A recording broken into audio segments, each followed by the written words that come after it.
Minister of Higher Education, Science and Technology, Dr. Nzimande, has described the announcement of the Missing Middle Loan Scheme as an important milestone.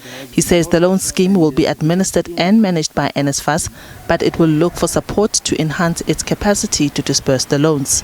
We are working really towards breaking this repeat year in after year demand for funding. This is going to go a long way to actually address that from 2024. Nzimande says the implementation of the scheme will be divided into two phases. The first phase commences this year. We have committed as government the initial capitalization fund totaling 3.8 billion rand to support the loan scheme in 2024 for the missing middle. 3.8 billion rand. This amount comprises of 1.5 billion from the National Skills Fund and 2.3 billion from Sector Education and Training Authorities, SETAs. This amount, we estimate, will fund 47% of the missing middle students. That is 31,884 in terms of our estimate, of the estimated 68,446 students in the missing middle category. So this is going to fund half immediately. Students who will be funded must be willing to sign a loan agreement and will be able to apply for a loan in any year of study. But that's not all. The students are expected to get 60% pass rate on average to continue being funded. Students will be supported for tuition, learning materials and accommodation. That's what the scheme is going to be funding. Students who obtain 70% or above on average and finish within prescribed time will get 50% reduction of the loan on request. In other words, if you finish on record time, 50% of the loan will be converted into a bursary. You will only be expected, when you start working, to pay back the other 50%.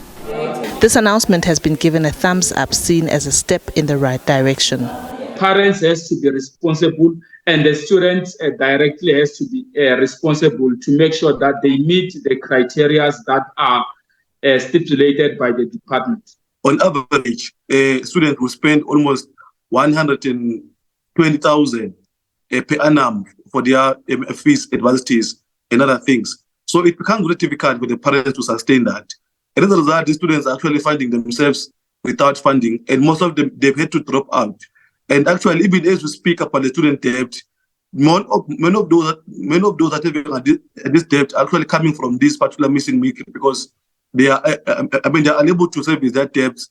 Even when it comes to the registration, universities are telling them that they must pay the previous debt before they can even be registered. So they've been having quite a number of problems, and even the accommodation that are forced to stay in sometimes does not meet the requirements that we are expecting from service providers. So they just go and rent from, behind big rooms and so forth, which is quite unconducive for them to study. And they've not been doing well in universities because of the same problem. Meanwhile, outside where the minister was briefing the media, political party Action SA protested, calling for him to step down. Earlier in the week, the party filed criminal charges against the minister and the NSFAS board chairperson, Ernest Khoza, for contravening the Prevention and Combating of Corrupt Activities Act. This, they said, is in response to the allegations that the minister and the board chairperson were involved in fraudulent scheme orchestrated to loot NSFAS.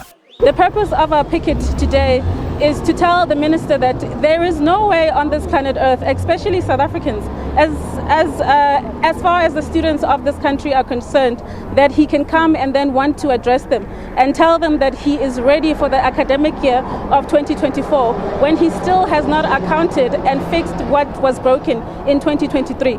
We still have students who still have not received the allowances this very minute. Their parents are in debt. The students themselves, unfortunately, have to find themselves do unthinkable things to try to cover costs that NAFSAS itself was supposed to cover.